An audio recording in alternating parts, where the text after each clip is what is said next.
dia. Bom dia, pessoal. Bom dia. Obrigado por vocês terem vindo. Muito bacana, muito importante pra gente que vocês venham. Bom, quem não me conhece ainda, eu sou a Cláudia Mello. O Cláudio Daniel está aqui. André Ferreira está ali atrás. Tá? Nós três, essa oficina de audiovisual, ela é uma oficina assim, como o próprio nome diz, é oficina, não é curso. Mas as pessoas conseguem ter uma noção bem bacana e conseguem já produzir as suas coisas, né? E essa oficina, a gente tem um foco em cultura popular, porque ela é fruto de um projeto de difusão e visibilidade de cultura popular. Né? Taubaté é uma cidade, todo mundo fala, uma cidade muito rica em cultura e tal. Mas se a gente não proteger, vai deixar de ser. Então, muito do que a gente faz em relação à cultura popular lógico que fruição, difusão, mas especialmente proteção. Então a gente tem várias ações que a gente faz como forma de cutucar a sociedade para essa responsabilidade de proteger, né, a cultura taubatiana de várias formas. E infelizmente a mais vulnerável é a cultura popular. Né? Então a gente optou, né, para nessa oficina a gente trabalhar a cultura popular por conta disso, porque ela de fato é a mais vulnerável. Taubaté já teve muito mais manifestações, né? Hoje em dia ela já não tem tantas. Vou dar um exemplo muito básico para vocês. Folia de Reis é uma coisa muito comum, todo mundo sabe, conhece, já ouviu falar de Folia de Reis.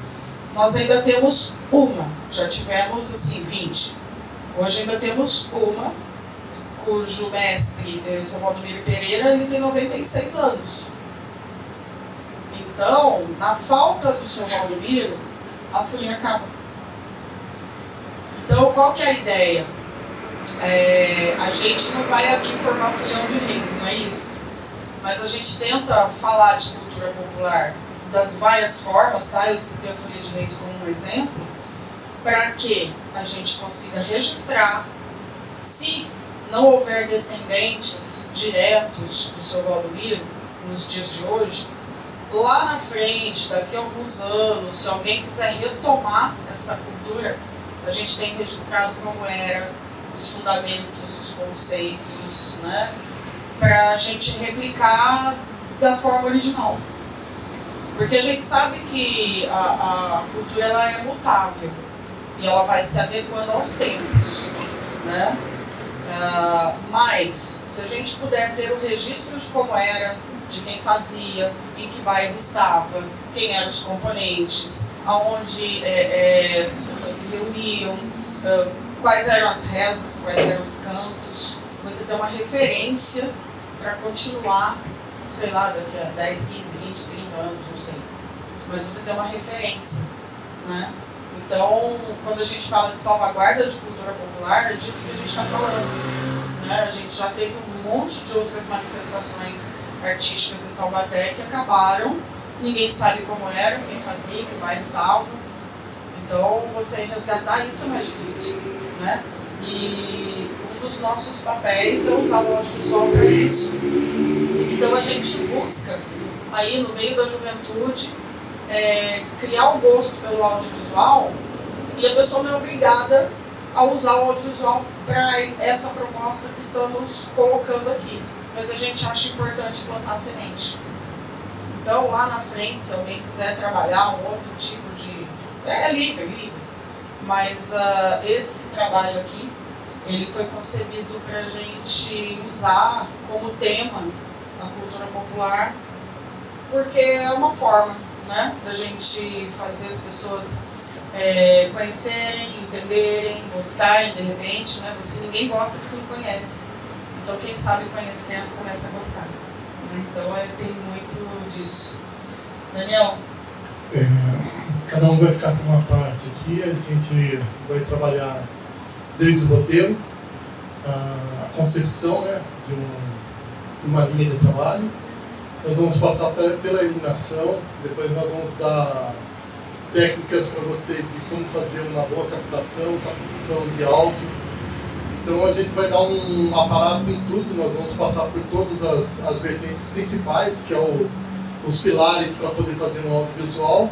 E essa é uma base para as pessoas trabalharem com o seu celular e ter uma noção também de estúdio. Depois, quando for lá na minha parte de iluminação, vou levar vocês no estúdio para poder explicar. A Cláudia tem uma concepção muito boa de captação de imagens, então todo mundo gosta de se ver bonito na telinha. Então a gente vai passar essa concepção para vocês de como colher esses depoimentos ou fazer o documentário, mas fazendo também uma fotografia, para a gente ter uma base de cinema para poder ficar para prosperidade. Não é porque vai fazer coisas curtas que não dá para fazer com muita qualidade. Então é bem interessante isso, a gente dá essa vertente para vocês. Quem não está acostumado com o audiovisual vai sentir o gosto e vai pegar na tele, né, Cláudia? Verdade. André, vamos trocar de lugar um pouquinho? Bom. Chega aqui. Deixa aberto, né? Vocês todos se conhecem, né? Não? Não se conhecem? Eu vou deixar para o André aqui também falar um pouquinho e fazer essa parte das apresentações. Bom, gente, bom dia. Meu nome é André Ferreira. Além de tirar o óculos aqui, além de longe é melhor que sem óculos. Além de jornalista, a gente tem uma experiência cinematográfica também, né? Então, sou cineasta, mais especializados na área de montagem e edição. A gente teve a oportunidade de fazer um curso na Escola de Cinema Darcy Ribeiro em 2011, 2012. Foi pelo programa Cultura Viva, né? Acho que isso é importante a gente frisar sempre, porque é esse programa que está possibilitando, né, várias ações culturais, desencadeamentos aí de conquistas até do Brasil, né? Como as recentes, né? Até o diretor do filme ainda estou aqui falou, né, para os jovens se apropriar disso, né? E essa experiência que nós tivemos no Rio de Janeiro foi importante para a gente entender o que é apropriação mesmo. Antes de começar, bom a gente destacar, que vocês não fizeram, esse projeto ele faz parte de um edital de número 48, da PNAB do Governo do Estado de São Paulo, PNAB 2024, que também faz parte da linha de fomento, né? E da possibilidade dos fazedores culturais, entidades que trabalham com cultura de forma geral no nosso estado, chegar com oficinas, com trabalhos culturais, com apresentações. Então isso é muito importante. Está dentro do projeto que faz parte do acervo cultural do Vale do Paraíba. Nós já fizemos aqui a oficina, né, de questão de acervo, que a gente mostrou o trabalho que a gente faz aqui de hoje, digitalização do nosso material, né, e focado sempre na preservação da história e da memória. A Cláudia falou aí a respeito do aspecto da cultura popular. Eu lembro quando eu estava na faculdade, na época nós catalogamos aqui mais de 48 tipos de manifestações culturais tradicionais. Então nós tínhamos aí desde as mais conhecidas, a Folia de Reis, o Moçambique. Na época não tínhamos o maracatu, mas a gente tinha, por exemplo, uma manifestação que chamava Cana Verde. Hoje não temos mais, né? E aí, recentemente, nós tivemos Fábio, Cláudia, Daniel, a Thay, nós tivemos agora em Campinas, lá no 4º Fórum Paulista dos Pontos de Cultura. Eu não vou lembrar a cidade, mas eu vou lembrar o fato. Uma das pessoas que nós entrevistamos lá, coordenadora de pontos de cultura, ela falou para a gente algo interessante. A cidade deles tinha 11 grupos de manifestação de cultura popular. A partir do momento em que o ponto de cultura deles começaram a trabalhar, a fazer pesquisa, a procurar quais eram os grupos que existiam, pessoas que faziam parte do grupo que tinha acabado, a situação mudou. Hoje eles têm na cidade, que é uma cidade pequena, eu lembro da situação, tem 23 grupos. Ou seja, mais do que dobraram, né? Mais do que dobraram. Então isso mostra o trabalho, a importância do trabalho do agente cultural, do agente territorial, né? Dos pontos de cultura e especialmente da gente que trabalha com audiovisual. Esse trabalho ele pode se tornar referência e pode incentivar, né, pessoas que porventura desistiram, porventura tem alguma ligação com alguma manifestação cultural, mas às vezes não entendiam a importância, né?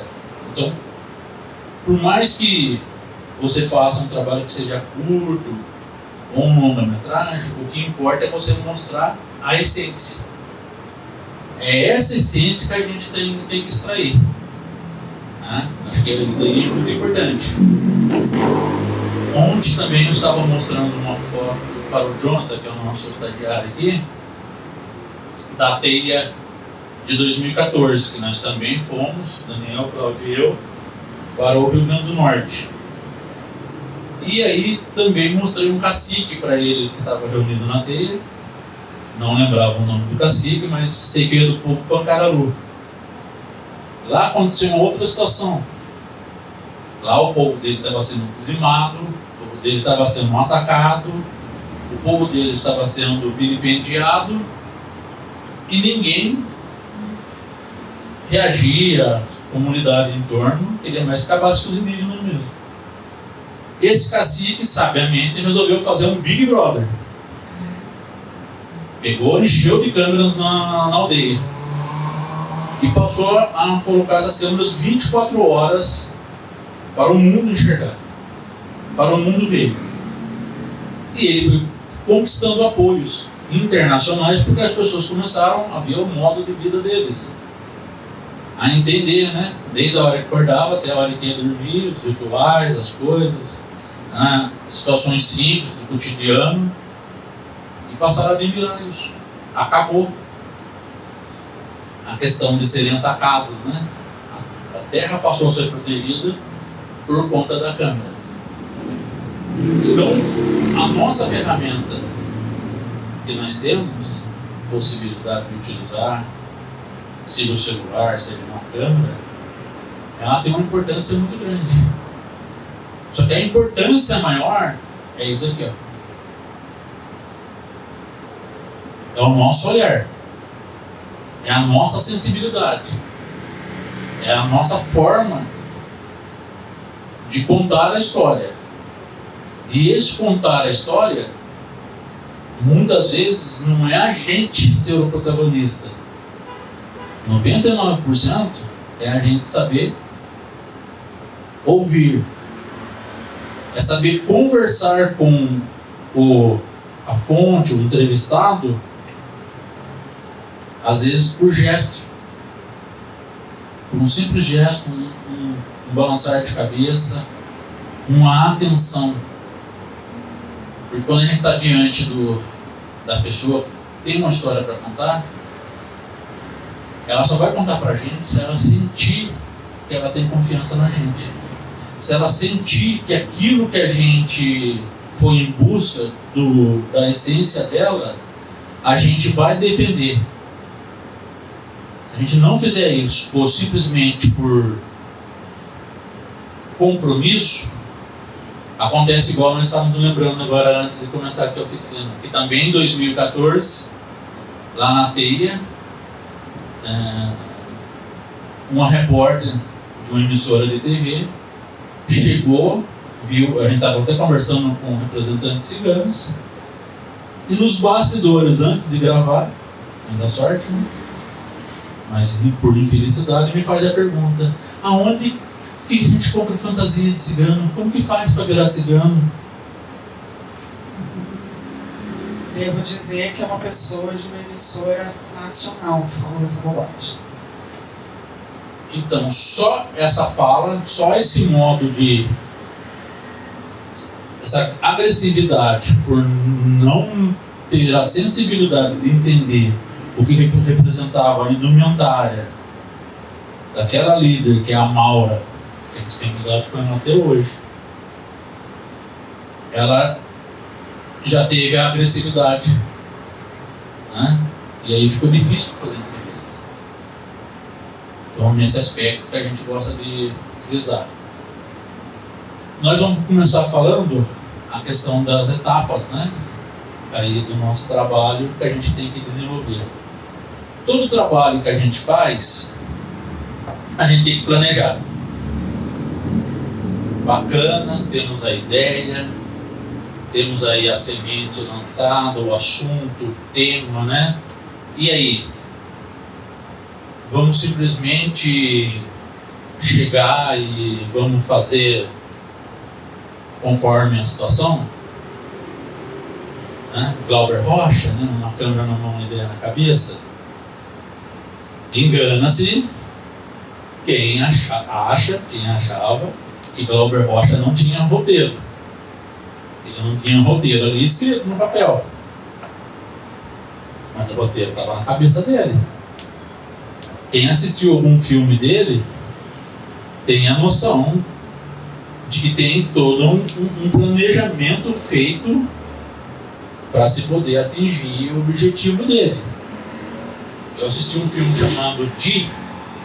Alguém já assistiu? Di, do Glauber Rocha. É sobre sobre o artista plástico Di Cavalcanti. E aí ele entra com a câmera na mão, né? No enterro do Di. Ele morreu, aquela comoção, família chorando, gente em cima da coisa. E ele entra com a câmera na mão e narrando, né? Aqui jaz Di Cavalcanti, cercado pela hipocrisia brasileira. Você acha que ele chegou e se inspirou só naquele momento ali? Pois. Ele já chegou de casa cansado, sabendo até o que ele iria falar, planejou isso, que sabia que ia gerar polêmica, que ele iria estar expondo toda a sociedade, né, que não apoiou o Di Cavalcanti muitas vezes, né, a alta sociedade, a elite, que muitas vezes esnobou o Di Cavalcanti, a família, né? Nessa hora todo mundo aparece para de repente saber o que vai sobrar como herdeiro, né? Tá todo mundo ali na beira do caixão. E ele entrou já de pé no balde, né? Narrando, jogando, vociferando assim, né? Cada coisa negativa de quem estava ali. Logicamente que ele foi expulso, né? Tiraram ele da coisa. Mas ele filmou. E logicamente que ele tomou um processo. Demoraram 11 anos para ele conseguir exibir o filme. Porque toda vez que ele queria exibir, a família entrava com um processo para não deixar exibir, etc. Tal. Então quem olha a atitude dele, pô, mas não tem roteiro, não tem nada. Né? Mas você entende que ele fez aquilo ali para mostrar uma sociedade dos anos 70, 60, claro, né? E até hoje a gente, né, questiona que sociedade foi aquela e quais são os reflexos dela na nossa geração. Posso pegar uma carona no que você está Pode falando, né? Como tudo precisa de um roteiro, a gente acorda de manhã, a gente já faz um roteiro do que a gente vai fazer durante o dia. Hoje eu tenho médico, hoje eu tenho que ir no banco pagar uma conta, hoje eu tenho que ir em tal lugar, sabadão vou ter que ir lá na TV Cidade fazer uma oficina, né? Você já faz o roteiro do seu dia.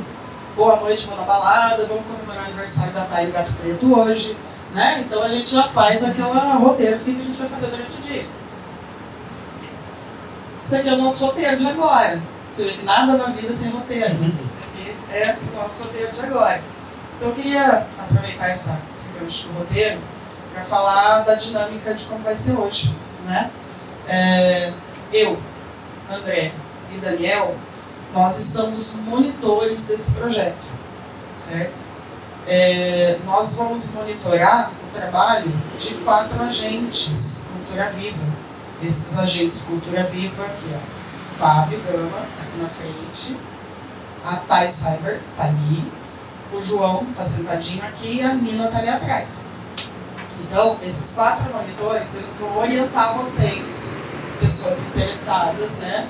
Anitta, Magu e Matheus, vão orientar vocês nessa jornada de hoje. Eles têm, então aqui ó, estamos monitores, agentes culturais e vocês. Hoje, né, diante do que for colocado aqui para vocês, eu queria saber quem é que já teve alguma experiência com audiovisual, mesmo que de celular, que já publicou, chegou a publicar o que fez. Matheus, Magu, você já fez alguma coisa, já publicou, nem em rede social? Anitta, você já fiz, mas não publica nada. Anitta, eu te conheço desde pequenininha, essa menina tão inteligente. Você deve ter feito muita coisa bacana, muita coisa legal. Vamos publicar as coisas que você faz. Né? Vamos publicar as coisas que você faz. Então, o que acontece? Essa pincelada que a gente vai fazer hoje, principalmente vocês que já tiveram, né, aí alguma oportunidade de fazer alguma coisa, talvez a gente não fale nada que vocês já não soubessem, mas a gente vai botar um pouquinho de mão na massa, porque a ideia também é estimular vocês a continuar fazendo e publicar sim, tá? Publicar sim. Eu tenho certeza que o mundo precisa do olhar de vocês sobre as coisas, né? A gente descobre muita coisa legal, principalmente nesse espaço que estamos aqui, de pessoas que produziram coisas interessantíssimas, mas que tinham medo, vergonha, ai meu Deus, o que eu fiz, acho que não está legal. E a partir do momento que foram estimulados, né, André, chegou muita coisa bacana nessa tela aqui, de a pessoa achar que não era legal e se olhar e falar, caramba, né? Putz, que ideia, da onde você tirou, que legal de fazer, que, poxa, bom, né? E a pessoa, nossa, mas será? E tem muita ideia boa, muita coisa boa escondida por aí.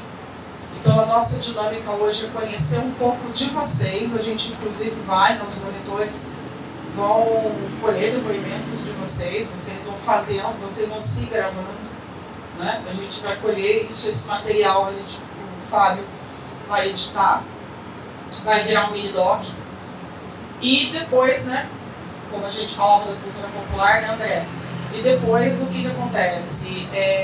Os monitores, né, os agentes culturais, eles vão, dentro da temática da cultura popular, que nada mais é do que o conhecimento do povo, fazer mais alguns mini-docs de 1 a 3 minutos, mas aí na rua, externa, no bairro, no lugar onde essas pessoas estão. E vocês estão convidados a participar disso, tá? Vocês estão convidados a ajudá-los a ir junto, a participar disso, certo? Então essa vai ser a dinâmica, tá bom? Dedé, falei do roteiro. Vamos pegar o roteiro aqui. Vamos pegar o roteiro, então agora eu vou deixar vocês esse mais também. Celular, né? É o seu. Vou pegar da Paulinha aqui também, da questão dos roteiros. Vocês podem perguntar a hora que quiser, interferir a hora que quiser, tá? Então, gente, para o nosso propósito, a gente sempre tem que fazer algo que nos guie, né? Eu até trouxe aqui algumas coisas que podem nos guiar, mas eu trouxe algo até interessante que a gente, antes da gente entrar nesse aspecto, roteiro sempre está presente na vida da gente, como a Cláudia falou, né? Desde a hora que a gente pensa, elabora o acordar, né? O que eu vou fazer amanhã. A gente já tem cenas que são prévias na vida da gente, que é a rotina do dia a dia. Para a gente chegar nessa consolidação do roteiro que nós temos na nossa vida, a gente passou por um processo de aprendizado. A gente passou por um processo também de ensaio, né? Hoje a gente levanta naturalmente, né? Sai da cama, levanta naturalmente, mas a gente aprendeu a andar, né? Então, dentro desse aspecto, tudo que a gente faz na vida da gente, né, não é Mazzaropi, né? Tudo que acontece na vida da gente é para melhorar, não, mas tudo que a gente faz na vida da gente, a gente já trabalhou antes, já ensaiou, né? A gente já fez uma pesquisa prévia, né, a respeito do que a gente vai delinear durante o dia. Até os imprevistos, né, quando a gente consegue encontrar soluções para os imprevistos que tira a gente do roteiro, né, da nossa rota, né, esse imprevisto, a gente de alguma forma, a gente busca no subconsciente a forma de resolvê-lo. Então acho que isso a gente já nasce com isso, né? A nova geração, especialmente hoje, né, agora com tecnologia, essas coisas, né, às vezes tem acesso a conteúdos que também podem ajudar. De outra forma, tem conteúdos também que podem tirar do rumo e do foco principal, né, do objetivo que é ter a vida indo para frente aí. Eu trouxe aqui para vocês, todo mundo quando compra alguma coisa tem um roteiro na vida, né? Você instalar aqui uma câmera, você instalar uma televisão, né? Tem o famoso manual de instruções. Vocês que são mais novos não fazem. Nós, quando éramos criança, a gente pegava o papel de pão para poder fazer a compra no mercado. Isso é um roteiro, né? Senão a gente esquecia, a mãe da gente ficava brava, mandava a gente voltar atrás e ir buscar de novo, né? E por que eu não anotei, né? Então isso é importante. Na produção audiovisual, na produção cinematográfica, nessa produção de conteúdo que a gente tem hoje, o roteiro ele é importante porque dentro do roteiro é que você vai planejar todas as ações, né? Dentro do roteiro já tem implícito, mesmo que quem esteja tendo acesso à parte dele não saiba, mas tem todo um trabalho de pesquisa. Nós fizemos aqui um filme chamado Sorrir e Resistir, a Arte Circense em Taubaté, um documentário. Para a gente defender a questão da arte circense e a importância dela, a gente fez, antes do roteiro propriamente dito, que eram 5 perguntas que nos norteavam o documentário, a gente fez todo um trabalho de pesquisa. Esse trabalho de pesquisa foi desde a experiência pessoal, da gente ir a campo, né, ir assistir o circo, passar na frente do circo, saber dos espaços que tinha aqui na cidade, né, colocar isso no papel, até a gente entender a origem do circo. Nós falamos sobre a origem do circo no documentário? Não falamos. Mas foi importante a gente saber a origem do circo, porque se na hora que a gente fosse entrevistar algum artista, alguém que era envolvido com o circo, ele falasse que era de uma família X ou Y, a gente ia saber que poderia fazer parte do grupo que deu origem ao circo, né? Ao circo espetáculo. Porque o circo, por exemplo, começa desde quando a humanidade começou a andar na Terra. Posso acrescentar uma informação? Pode. Isso eu acho que também vale para ficção também. Por exemplo, eu criei um personagem e o personagem aparece e faz isso. Só que, quem é esse personagem? Quem é esse personagem, qual a idade dele, de onde que ele veio, qual a família dele, por que ele está ali. Também dá essa profundidade, porque mesmo que não vá usar essas informações, você cria todo um universo que dá mais profundidade para aquilo. Então, às vezes, até no decorrer da história, surge alguma coisa ali que você liga com aquele personagem por causa que você sabe, por exemplo, o sobrenome dele que você nunca usou na vida. Então, acho que essa questão é importante também, toda a pesquisa, essa profundidade de saber, até mesmo que você não vai usar, é muito rico para muitas coisas. Sim, a gente tem que ter argumentos, a gente tem que ter um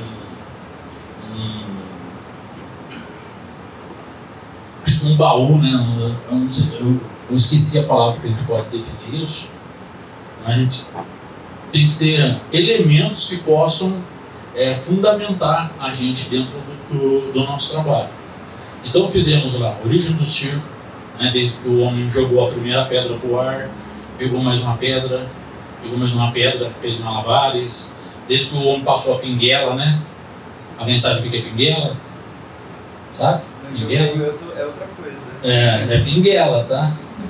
Pinguela, né, tem um amigo aqui, o Silésio, que tem um passeio Sertões Taubaté, você pode andar na pinguela dele lá. Pinguela é uma madeira caída, né, um pedaço de árvore, um galho de árvore, ou pode ser até algo de metal hoje, né, mas que liga dois pontos, né, que facilita você transpor alguma barreira. Então, por exemplo, você tem um rio, não dá para você construir uma ponte, né? Então você pega lá um galho de árvore, uma árvore firme, joga entre esse e passa para o outro lado. Então isso é uma pinguela. É onde você tem que se equilibrar, às vezes, né? Se você não tiver um bambu, por exemplo, para te ajudar a equilibrar uma cordinha, você vai equilibrando mesmo e passa para o outro lado. Né? Então o ser humano aprendeu a se equilibrar para superar barreiras dessa forma, passando por pontes improvisadas, né? Tipo pinguela, para poder ir para o outro lado. Hoje a gente vê o homem, né, no circo andando sobre o arame, né? Então é uma das coisas. O ser humano aí no princípio também não subia em árvores, não tinha que passar de uma árvore para outra, não usava cipó. Mas tem uma trapezista que faz isso hoje, né? Então a gente foi entender esse processo, né? Da onde que vem? Das primeiras civilizações, da China, da Índia, né? E aí entender o aspecto do personagem, como o Fábio falou, é importante. Quando a gente pegou e delineou quais personagens nós iríamos trabalhar, a gente também pôde entender todo esse processo que a gente ia fazer para a produção. Por exemplo, fomos entrevistar o Homem Montanha, não é isso, Daniel? O Homem Montanha, por exemplo, ele pesa mais de 150 quilos, pesa mais do que eu. Eu estou nos 150 quilos. Não dá para você chegar na produção e levar uma cadeira de plástico para ele. Então tudo isso tem que estar no roteiro já preparado, essa estrutura,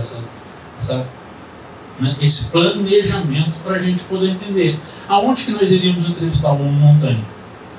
Seria muito legal, estava no planejamento, a gente entrevistar ele próximo ao ringue, né?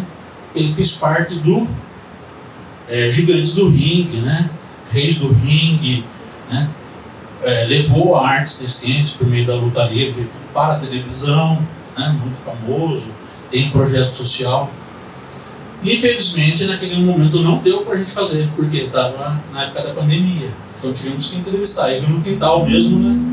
Arrumar um local ali que fosse agradável para ele poder fazer isso. De outra forma, nós tivemos um grande problema nesse aspecto de planejamento, também por conta da pandemia e os imprevistos. Tem hora que ajuda até a gente. E nós fizemos uma entrevista com o Gustavo, dono do Circo Las Vegas, e com a Eleni, que é a mãe dele, também é a proprietária do circo.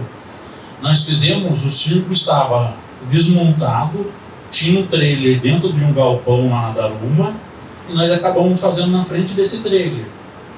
E era um lugar triste, cheio de água, sujo, etc e tal. Mas fizemos porque a gente tinha um prazo para poder entregar. Deu um problema no computador e ficamos 30 dias sem conseguir ter acesso.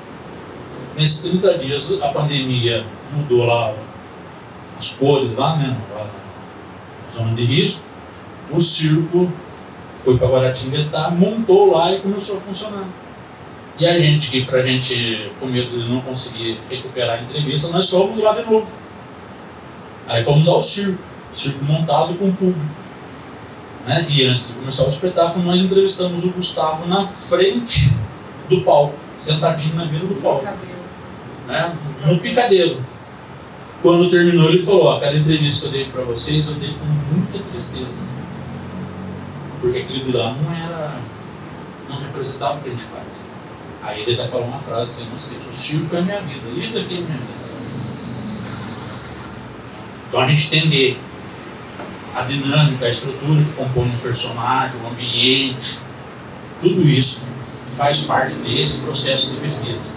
Então a gente entender, né, que pode acontecer um monte de coisas dentro da captação e a gente já está determinado nessa construção do roteiro, todo o trabalho, né? A lista de material que a gente vai levar, a lista de material de backup, a lista de material de suporte, né? A gente vai ter uma qualidade bem diferenciada. Nós fizemos lá o fórum, né? E no fórum dos pontos de cultura no estado de São Paulo, durante o cortejo, facilitou muito, né? A gente ter uma câmera mais enxuta, né?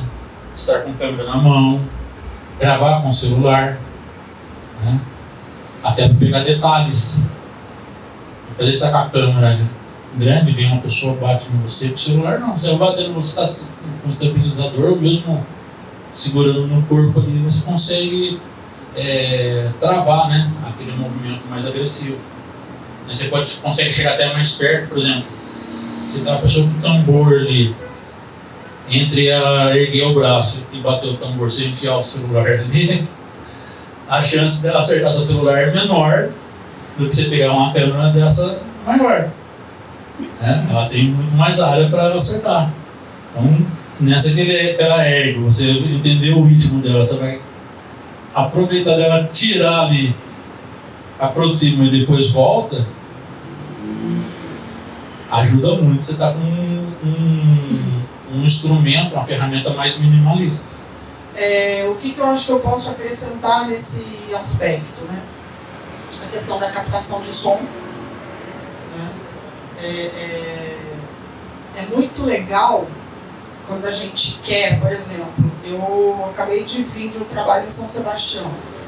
A gente tinha que gravar as mulheres, as caiçaras, né, falando sobre o trabalho manual, o artesanato delas, feiras e como é que o público recebe, porque eles usam taboa, eles usam casca de coco, eles usam fibra do coco, eles usam coisas que tem ali mesmo, né, artesanato com areia colorida, eles tingem a areia, faz, enfim, né, mas o forte delas é taboa. E só que elas são do litoral. A gente pegou uma semana nublada, nós estávamos previstos fazer 4 dias, a gente adiantou para 3, porque tinha um alerta, né, da Defesa Civil de fortíssimas chuvas, e vocês se lembram que não faz muito tempo que teve aquele deslizamento de terra em São Sebastião, infelizmente morreu bastante gente, e um dos bairros que estávamos era aquele bairro lá, Barra do Saí. Então a gente tinha essa preocupação de gravar rápido e tentar sair de lá antes disso, né? E aí nós antecipamos para 3 dias. Ótimo, eu estou num ambiente de praia, mas não está sol. Mas quem disse que a praia é só bonita quando está sol? Aí você tem que encontrar beleza no lugar que você está. Você tem que encontrar beleza no que aquela situação tem para te oferecer, né? Então qual foi a ideia? A ideia era fazer na praia, com mar de fundo, beleza, a gente não tem, né, sol, mas a gente tem o mar está aqui. E quando tá para chover, o mar fica, eu acho ele muito bonito quando tá para chover. As ondas ficam mais altas, bate com mais força na pedra, faz mais barulho, né, esse choque da água com a pedra. A gente tem mais vento, a gente tem os coqueiros fazendo aquela sinfonia de vento. E até, né? Menos poluição visual, porque é menos gente. Exatamente. Você tem mais a natureza se manifestando do que aquela confusão de guarda-sol, cadeira, gente vendendo coisa, né? E até estoura menos, né? A iluminação do nublado, ela acaba sendo melhor do que a do ensolarado. Exatamente. Você não tem aquele... Porque a areia, ela reflete, né? Então, você tem um excesso de luz, que às vezes você tem que ficar fechando o íris, você tem que ficar virando os 30 para você não ter uma imagem estourada. E com o nublado, você tem um mar mais forte na cor, né? Você tem uma areia branquinha, mas não gritando aquela luminosidade. Lógico que você tem um tempo cinza, um céu acinzentado, beleza, mas vamos trabalhar com isso, né? Aí o que acontece? Gravamos a moça, uma das moças, na casa do Caiçara, que é uma casinha que tem em frente à praia, que é uma casa de artesanato mesmo, e ela é uma casa conceito. Ela é uma casa ela é ambientada em como viviam os caiçaras mesmo, quando a cidade não era tudo aquilo de movimento, de modernidade e tal. Então, uma casa de taipa, de pilão, com fogão de lenha dentro. É uma ambientação de uma casa original de um caiçara que vivia nos tempos que a cidade não tinha tanto desenvolvimento. Gravamos lá. Mas a gente precisava ilustrar isso. Eu gravar com uma pessoa dentro de uma casa que é de taipa, eu não estou mostrando que ela é uma caiçara. Muita gente vai falar, nossa, mas vocês foram num ranchinho caipira? Eu não estou num ranchinho caipira, eu estou numa casa de caiçara. Né? Embora tenha muita aparência, seja, né, bastante, são quase iguais, mas tem as suas peculiaridades. Então eu tenho que ir nesses detalhes, nessas peculiaridades, para eu mostrar que eu não estou num ranchinho caipira, que eu estou numa casa caiçara. Né?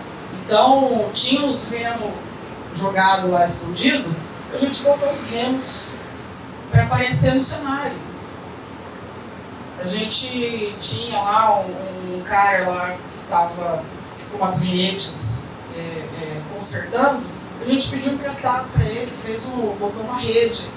Então, quer dizer, eu já ambientei que eu não estou num ranchinho caipira, eu estou numa casa caiçara. Mas você modificou o ambiente, você fez aí um fake, uma ilusão? Não. Caiçara, lá no começo dos tempos, ele era pescador, ele é pescador, né, na grande maioria. Então, eu não criei um ambiente. Já estava lá, eu só inseri para que as pessoas não imaginassem que eu tivesse um ranchinho caipira. É a famosa direção de arte, né? É a direção de arte. Colocar num ambiente o que condiz com ele, que é de lá só, talvez reposicionar um pouquinho, para ficar melhor. E aí a gente não tinha algumas coisas no roteiro, mas na hora que você está fazendo a fotografia do lugar, né? Você está filmando o lugar, uma coisa que eu acho que deu muito certo, é contra-luz isso. A gente tem o efeito e tem o defeito. Quando não é intencional, você pode dizer que é defeito. Mas quando é intencional, é efeito.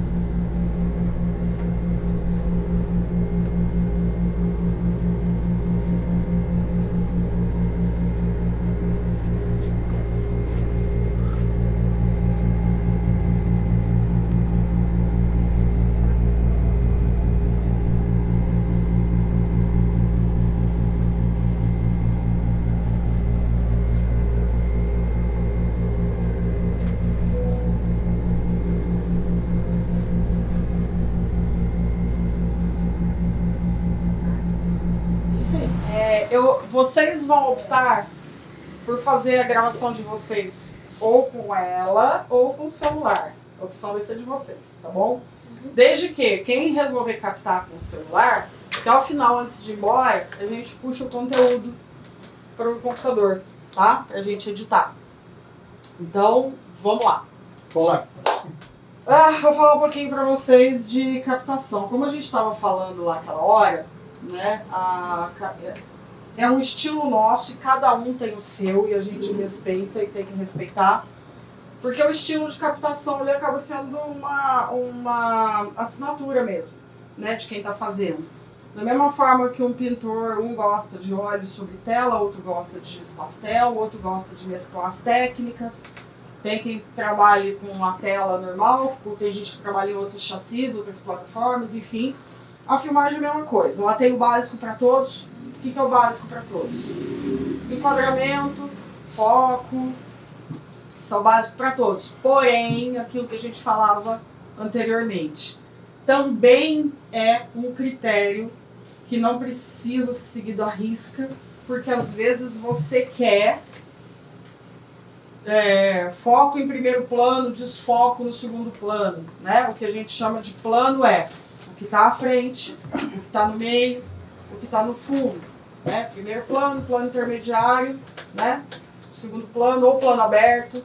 Plano aberto quando você pega tudo, plano fechado quando você enquadra, né? Então, para mim aqui, o que é um plano aberto? Vocês três, a parede, né? A cortina, os elementos, tudo tá aqui é um plano aberto. A questão de plano, existe uma infinidade. Existe uma infinidade de Existem os mais planos. comuns, como, por exemplo, possivelmente já ouviu falar de plongé, contra-plongé, plano médio, americano, mas aí você vai muito longe nos planos Vai diferentes. muito longe nos planos, né? Depois tem o zenith. Plano holandês. Eu gosto do zenital, cara. Eu gosto do zenital. O zenital. Então, o fechado, o close, né? Você tem vários tipos de planos. E o que acontece? Para cada um conta uma história, cada um dá um sentido do que você está fazendo, cada um tem um modo de usar e um motivo pelo qual ele é usado, tá? Então, é muito a critério de quem está trabalhando, do que a pessoa pensou lá no roteiro. Uma coisa vai levar a outra, tá? Tudo que a gente fizer aqui, né, inclusive em relação à som e à luz, vai remeter ao roteiro. Porque é lá no roteiro que você vai definir o que você quer. Como a gente dizia que o roteiro pode ser mutável, você pode... lá no roteiro eu coloquei que eu queria plano americano. Mas aqui, olhando bem, eu acho que eu não quero um plano americano. Eu acho que eu quero um close, ou eu quero aberto. Você pode mudar? Pode. Ou um detalhe. Né? Ou você pode, né? O plano detalhe. E os planos, ele conta muito sobre a história. O André falava lá no roteiro, por exemplo... Tem alguns trabalhos aí conhecidos e consagrados que demonstram bem isso, né? Então tem alguns filmes, algumas coisas que demonstram bastante. Geralmente filme de ação usa muito plano aberto. Porque ao mesmo tempo, né, se você for fazer alguma coisa de ação, muito plano aberto, por quê? Você tem que estar no personagem, mas você tem que estar o que está acontecendo em volta. Porque o que está acontecendo em volta é que vai dar essa ação. Então, por exemplo, vamos citar os filmes que a gente assiste por aí. Enquanto o cara está correndo de moto aqui, tem um negócio explodindo aqui atrás, tem um outro carro vindo na frente ali que vai atravessar no meio dele. Então, quer dizer, tem muita coisa acontecendo em volta. Então, para você ter ação, você precisa de um plano aberto. Porque você precisa do que o personagem principal está fazendo, mas você precisa também saber o que está acontecendo em volta dele, né? Alguém pulando de um prédio, ou alguém num sniper com uma arma apontada. Então você tem que... Multidão, gente correndo e tal. Você tem que ter plano aberto para você ter ação. Justamente para questão de justificar o porquê que ele está fazendo aquela ação. Exatamente. Se fosse um plano fechado, beleza, ele está nervoso. Só que, por quê? Tá suando por quê? Né? Tá nervoso por quê? Tá correndo por quê? O que está acontecendo em volta? Né? O que está acontecendo em volta?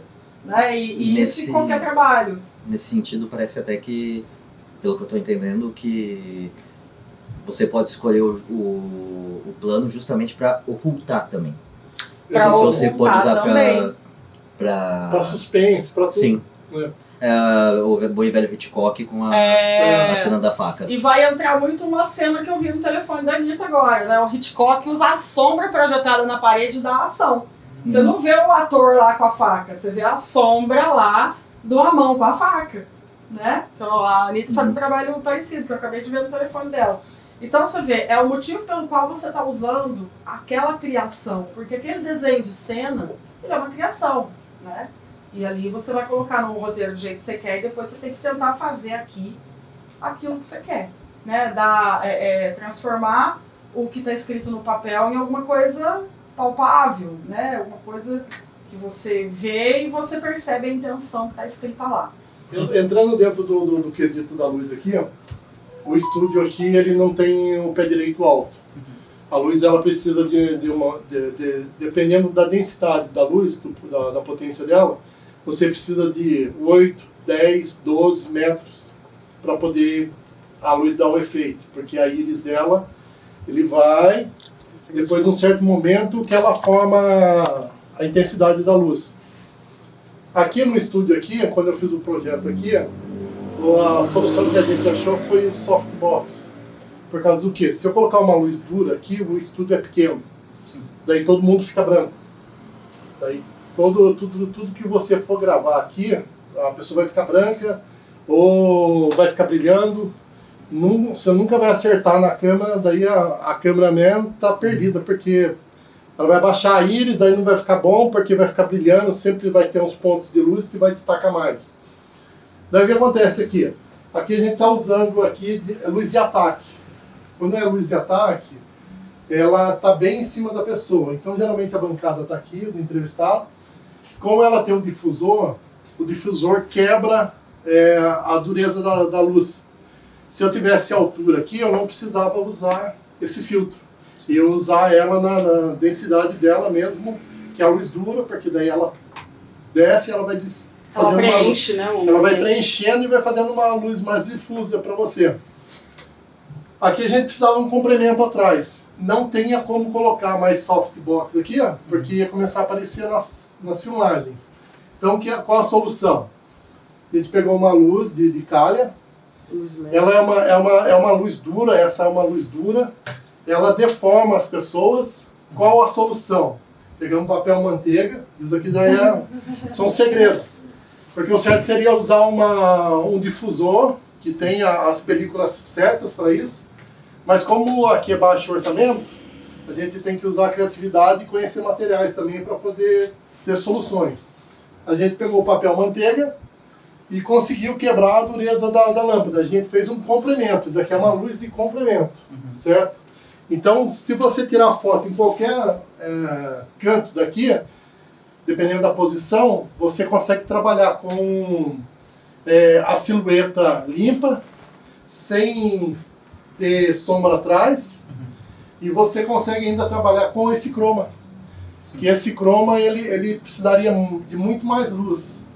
Mas como que a gente tem, o recurso que a gente aproveitou bastante. Então você sempre vai ter um chroma aceitável, né, Cláudio? Porque precisava de mais luz, porque esse chroma é o escuro.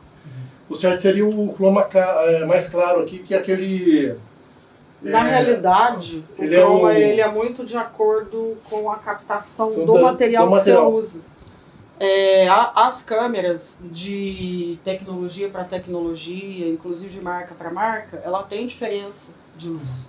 Ela tem diferença de lente. Essas aqui, elas são máquinas que elas trabalham com lente de máquina fotográfica. Essas são as Blackmagic Pocket. Tá com uma 50 na frente. Que são as máquinas que a gente usa para estúdio. Essas máquinas não saem para rua. Vocês editam então com Adobe, né? Com Adobe, desculpa, com o DaVinci, né? Ali usa o DaVinci. A gente tem DaVinci, aqui está usando... Agora a gente está com o VMix, está usando uma outra tecnologia. Mas quando é material com essa, aí tem o DaVinci e resolve lá na máquina. Tem. E assim, no último caso, dá para tentar usar um filtro ND. Você inevitavelmente tem que gravar meio dia para dá para usar meio que o filtro ND que tentar compensar, que é quase um óculos escuros, mas mesmo assim não vai ficar tão bom quanto se você gravasse de manhãzinha ou final de tarde. É judiação. Isso aqui, ó, isso aqui geralmente eu uso. Isso aqui serve uma folha de isopor também, serve, tá? Sim. Então, por exemplo, a luz está aqui, você precisa de luz no rosto do faro. Eu posiciono aqui, na câmera você vê a luz indo, eu consigo fazer um refratário aqui, mas sem estragar a feição dele. Sim. Eu vou conseguir salvar a feição dele do que colocar uma luz de frente com ele aqui, que vai ser muito dura a luz. Sim. E aqui não, você joga aqui, ó, você vai ter que pegar uma posição, a câmera geralmente fica aqui nessa posição aqui, e você consegue ter uma boa luz. Então você deixa a pessoa bonita. Porque a luz de cima... Pega de cima, ela vai rebater aqui e eu vou jogar nele. Sim. Então, de forma indireta. É a mesma coisa se eu gravar dentro de uma casa e a pessoa quer gravar naquele canto ali, a luz está aqui e ela quer aquele canto, fica alguém aqui rebatendo para poder filmar naquele canto que ela quer, porque às vezes você não tem na prática uma iluminação, você está sem software, sem nenhum recurso, você arruma um papelão, um isopor branco, Passepartout. Cartolina. Esse é o Passepartout. Eu vi que ele tava... Você consegue ter uma boa luz. Agora, esse daqui, ó, esse é para a luz do meio-dia. Esse aqui nós já gravamos em São Luís, quando nós fizemos o Caipira Bicicleta.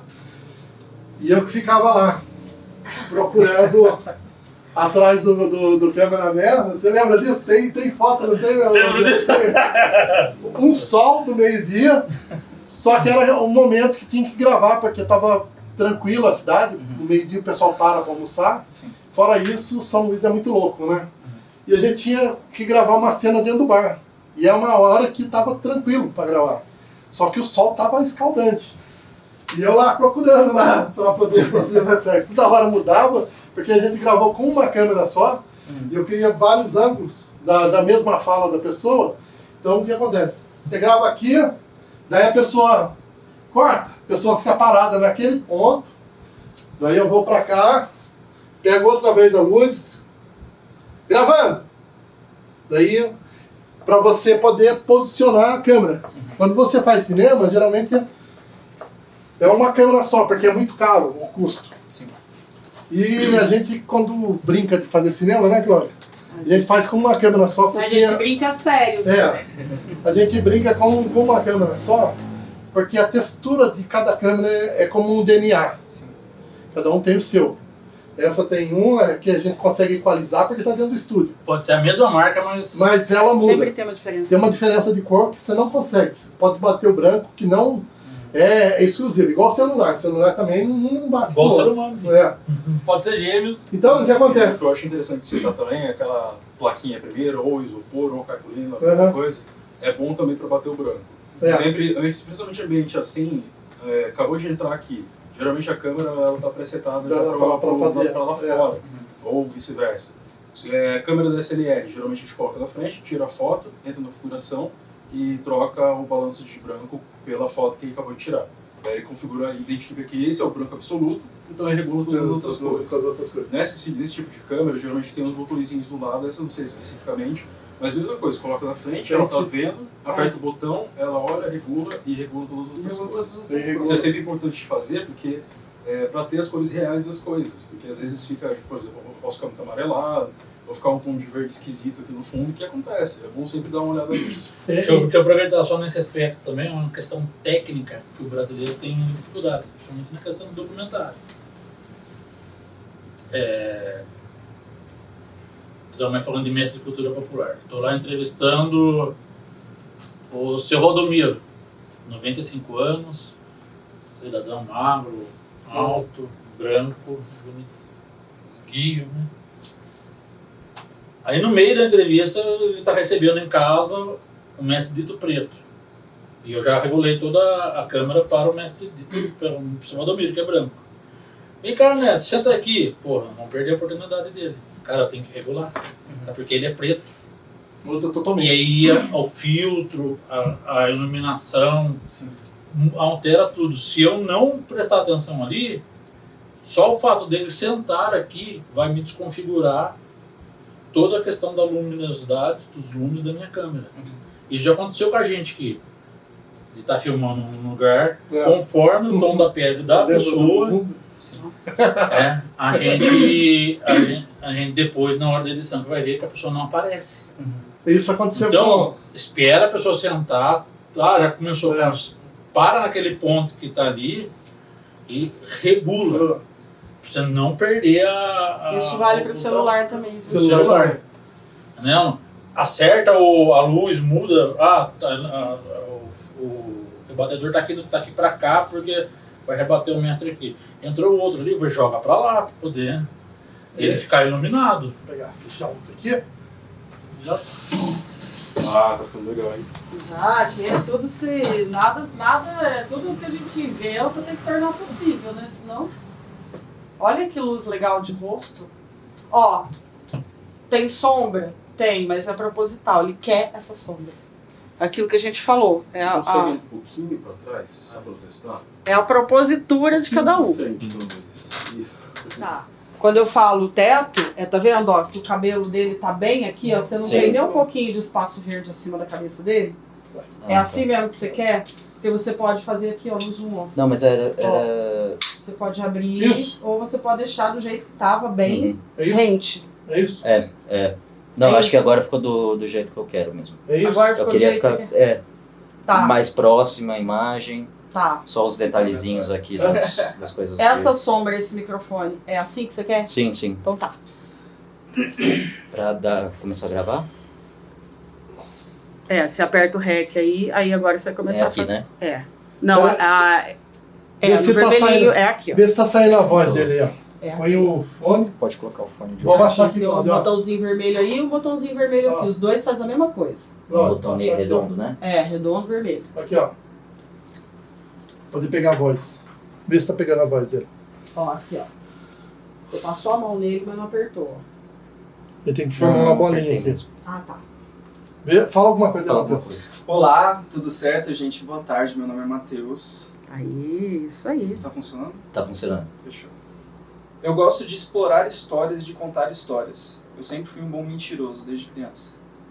Então, conseguir compartilhar minha visão de mundo com outras pessoas sempre foi interessante pra mim, principalmente coisas que eu sempre senti que as pessoas não percebiam, tanto quanto eu. Então, talvez pelo destino eu acabei vindo parar aqui, me enviaram o link desse evento e, pelas andanças da vida eu acabei parando em Taubaté. E essas andanças, você já conheceu vários lugares, já passou por bastante coisa, já conhece o mundo. Como isso está criando a sua identidade visual? O que você quer mostrar para o mundo, seja por fotografia, seja pelo audiovisual? Primeiro que eu não conheço o mundo todo, eu acho que eu conheço muito menos do que eu gostaria de conhecer na minha idade.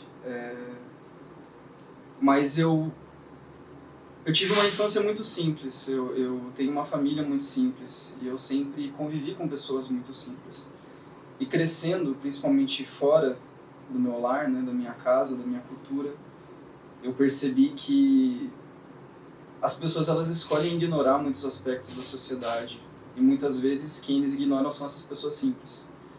Então, eu vi na arte, eu vi na fotografia, eu vi no cinema uma forma de mostrar para essas pessoas muitas vezes que causa incômodo, porque a pobreza, a miséria, ela não é bonita quando você vive aquilo na pele, no dia a dia.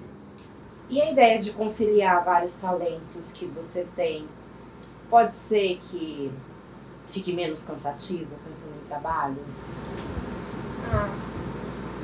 Depende, eu acho. Porque se for algo que eu trabalho sozinha, sem depender de ninguém, pode ter mais chance de não vingar muito bem. Mas se eu trabalhar com outras pessoas, eu posso acabar não fazendo o que eu quero. Então depende muito do contexto e de que área eu estou fazendo. Porque normalmente eu acho que eu estou mais ligada a artes plásticas.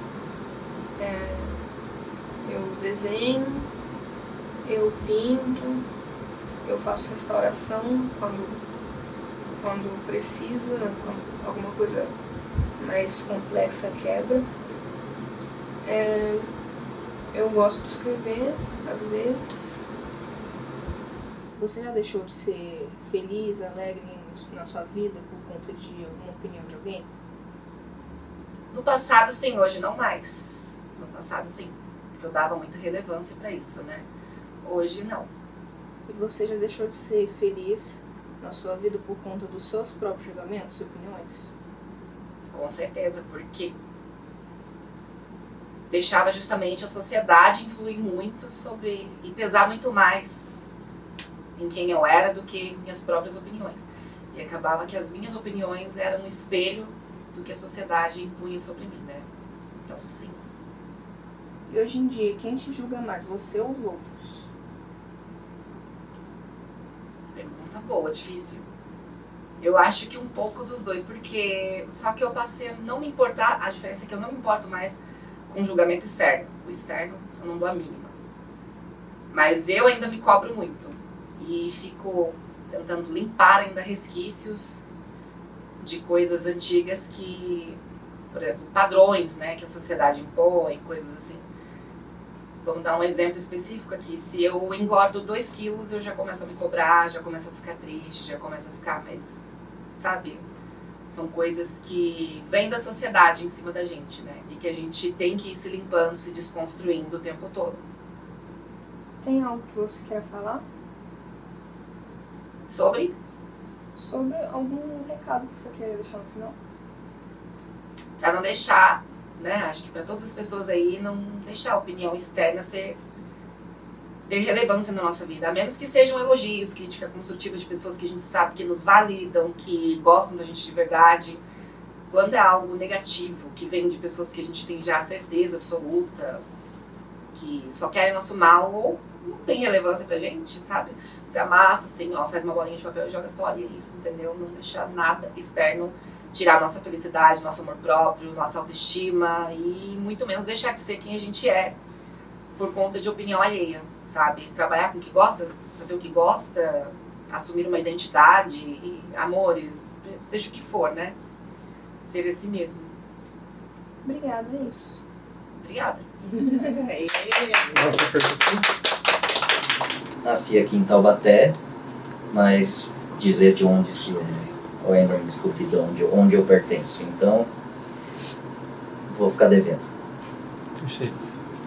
João, se você pudesse me dizer em uma frase o que foi o principal motivo que te fez levantar da cama hoje, qual seria? Na verdade, eu levantei da cama ontem, né? Eu saí para trabalhar. Foram 2 coisas. Primeiro, né, eu saí para trabalhar, então salário. Não posso dizer que seja é uma profissão que eu estou, não que eu sou. A segunda foi justamente essa questão. Eu sinto que estar aqui talvez seja a chance de eu criar um caminho para mim mesmo que vá além de um emprego, mas vá assim para uma profissão, para algo que eu queira ser conhecido por fazer. Então, eu gosto de valorizar também a falta da música no audiovisual, o silêncio. A falta, na verdade, é essa nuance da construção, de saber identificar que uma cena precisa de uma música forte, um vocal, outra cena precisa de um instrumental, uma ambientação, e outra cena precisa apenas de silêncio. Silêncio, nada mais. Então, acho que a relação entre o visual e a música sempre, a partir do momento que pôde, né, o cinema começou a existir e geralmente se fazia música ao vivo para compensar ali a falta do som, do cinema mudo, sempre andaram muito juntos, se tiver uma relação muito próxima de um complementar o outro, sabe? E aí, quanto você, pessoa, o que o silêncio te diz? O silêncio, eu acho que ele dá... Inclusive, eu estou com um projeto que se relaciona a isso. O silêncio, ele dá um tempo para você estar dentro de si mesmo. Para você... É como se você perdesse a audição. Geralmente, quando você perde o sentido, você aguça os outros. Então, a partir do momento que você não escuta mais nada, algo parece diferente. Você começa a prestar mais atenção. Você começa até mesmo tentar ouvir mais. Então, às vezes, você percebe que o silêncio também não é apenas silêncio. O silêncio tem os seus pensamentos, o silêncio tem um pequeno ruído. O silêncio tem a composição de cena. O silêncio tem uma intenção. Então, acho que o silêncio ele tem muitos propósitos, desde fazer você passar mais tempo consigo mesmo, com seus pensamentos, tanto quanto de olhar mais para a cena, de criar expectativas, de não saber muitas vezes o que vai vir na próxima cena. Então é uma construção muito complexa, que o silêncio muitas vezes ele é inesperado, a gente não sabe o que pode acontecer no silêncio. Uma trilha sonora ela já meio que indica para você o que vai acontecer. Ela cresce, cresce, cresce e vem um susto. Já era esperado. Muitas vezes eu nem me assusto porque a trilha já entregou. Mas quando é pelo silêncio, pode não acontecer nada, mas muitas vezes você fica aflito. Porque você não sabe o que vai acontecer. O silêncio é muito... ele abre muitas incógnitas, sabe? em relação ao que eu vi e o que eu pude aprender do que foi colocado aqui. Vocês estão participando de um processo inédito, inovador, e eu gostaria que vocês guardassem bem essa data de hoje e guardassem bem essas carinhas que apareceram por aqui. Ela diz muito, muito mais do que vocês possam imaginar. Eu vi, por exemplo, a Anitta, adolescente, que está tentando se conhecer, mas ela é um vulcão em erupção. Ela tem grande futuro. Ela vai passar a acreditar mais firmemente nela no momento em que ela avançar nas coisas que realmente ela deseja ter. Em relação ao Mateus, eu observei uma coisa muito clara ali. Ele já tem esse objetivo, é o contraponto dela. Ela está buscando os objetivos, ele já os tem. E esse contraponto e essa forma me lembrou muito do Glauber Rocha. Uma ideia na cabeça e uma câmera na mão. O cinema novo. E esse cinema novo, ele permite que você vá e use, como ele fez na mudança de cenário. Saiu do lugar comum, procurou um novo enfoque para poder dar vazão à ideia que ele teve de concepção. E assim, todos, independentemente da proposta que tiveram, que vão ter, eu tenho certeza que se fosse para fazer de novo, faria totalmente diferente.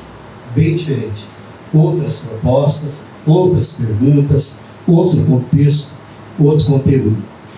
Eu só tenho a agradecer de vocês estarem aqui. E eu sou muito emotivo, né? Isso aí penetra firme, porque eu sei o quanto isso vai impactar na vida de vocês, o quanto isso é importante. E é por isso que a gente vai continuar fazendo essa e outras oficinas. Obrigado a vocês. Vocês são Eu vou complementar um pouquinho do que o Jefinho falou para vocês. Como gestor de mídia aqui da TV Cidade, é um prazer para a gente receber todos vocês aqui. É um trabalho que a gente fez, planejou e pensou muito no bem-estar de cada um de vocês e como vocês iam estar aqui junto com a gente, como a gente poderia passar essa oficina da melhor maneira para que vocês entendessem as técnicas e tudo que foi trabalhado.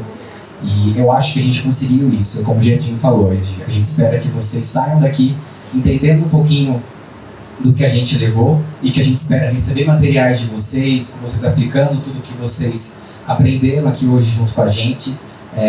Ninguém sabe de tudo, eu espero que vocês levem as críticas e os pontos que foram apontados aqui como algo construtivo, algo que é importante, porque eu também, quando eu entrei aqui na TV com 17 anos, não sabia nem ligar uma câmera. Quando a Claudinha me deu a oportunidade de aprender, e hoje, sabendo tanta coisa, em 7 anos que eu estou aqui na TV, hoje já sei produzir material, fazer edição, fazer produção, pós-produção, mas a gente precisa dar o primeiro passo, né? E é o primeiro passo que é o mais difícil da gente dar. Então levem todos os pontos que vocês viram aqui como pontos positivos para a construção e agregação na carreira de vocês, seja no cinema, seja na produção audiovisual. Eu acho que isso é muito importante e muito válido. Como eu disse, a gente planejou tudo isso para que acontecesse da melhor maneira possível, para que vocês tivessem uma boa experiência, e a gente, claro, espera que vocês tenham uma boa experiência e que a Rede Cidade de Comunicação e Cidadania está sempre de portas abertas para cada um de vocês. A gente vai ter outras oficinas, outras oportunidades, que vocês voltem aqui para continuar aprendendo junto conosco. Obrigado. Bem, a gente resolveu, além das pessoas que estão fazendo a oficina, também homenagear os agentes culturais. Quem são os agentes culturais? São aqueles que estão envolvidos na busca ativa para que os jovens, aqueles que têm interesse no audiovisual, venham participar das oficinas. Então eu quero chamar aqui um dos agentes, que foi o João Vitor.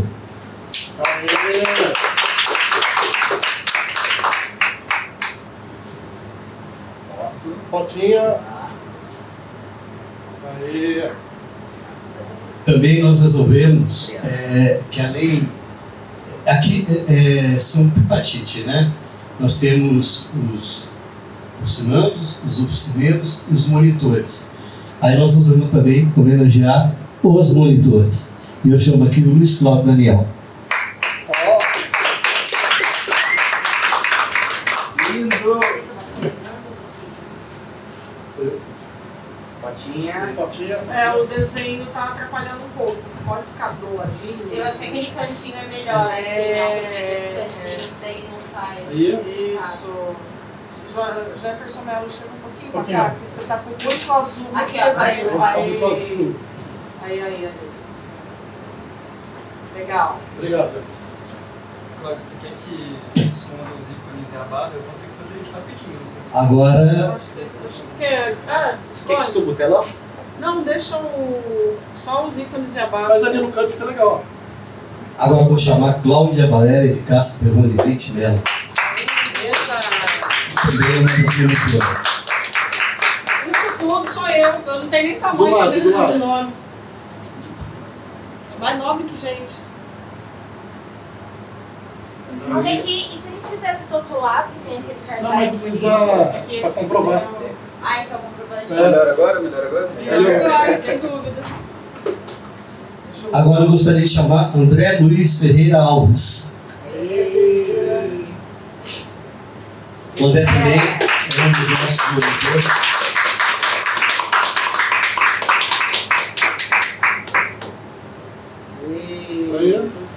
Obrigado. Agora, não conheço essa pessoa. Tainan Gabriele Soares.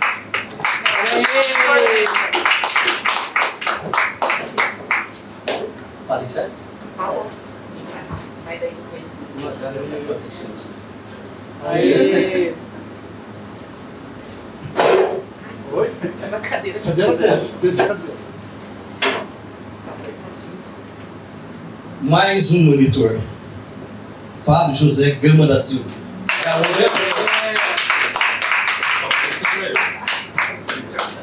O Fábio não vai ter nem onde colocar tanto diploma, tanto certificado.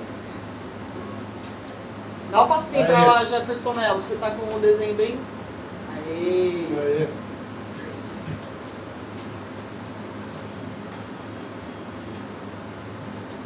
Matheus Fernandes. Nossa,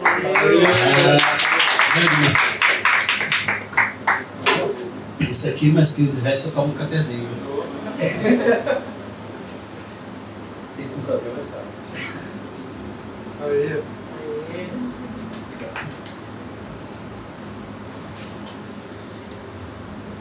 Augusto Leandro de Melo, meu primo. Aí. O Guima. Aí. E aí?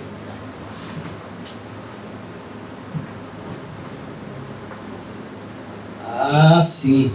Anitta de Gouveia Bazanella.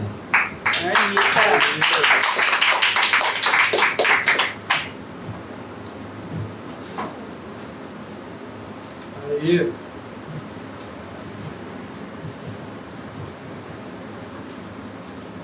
Jonathan. Por que o Jonathan tá aqui também? Jonathan Santos. Eu também. O Jonathan não é nem monitor, nem agente cultural, nem oficineiro, mas ele é pauta da hora. Obrigado, Diego. Esse projeto. Nossa. Ana Beatriz Meirelles da Silva Ferreira. Vai do lado, Jefim. Aí, mais pra lá, mais pra lá. Aí. Chique. Claudinha, vem aqui. Claudinha, eu que? Queria que você entregasse esse pra gente, por favor. Ah, é? Então, peraí. Jefferson Melo, né? Gente, eu paguei pra você.